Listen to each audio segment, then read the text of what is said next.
you're absolutely right. Throwing a homeless person back on the streets would not be consistent with Christ's actions or teachings. Some key points. Jesus consistently showed compassion, care, and mercy for the poor, marginalized, and vulnerable. He went out of his way to help those in need, regardless of their situation. Jesus rebuked the religious leaders of his time for failing to properly care for the poor and needy. Mark chapter 12 verses 38 to 40. He criticized their empty words and lack of action. For Jesus, how we treat the least of these, the poor, hungry, sick, and imprisoned, is how we treat him. Matthew chapter 25 verse 40. Helping those in need is at the core of his message and mission.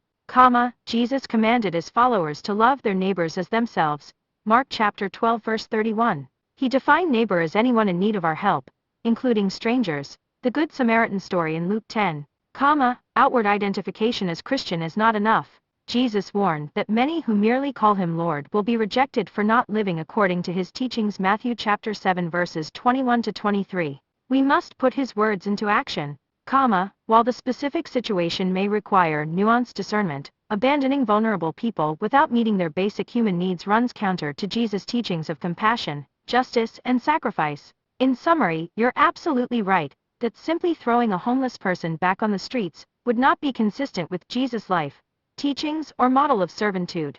On the contrary, Jesus consistently showed compassion, care, and inclusion for society's most vulnerable, setting an example his followers are called to emulate.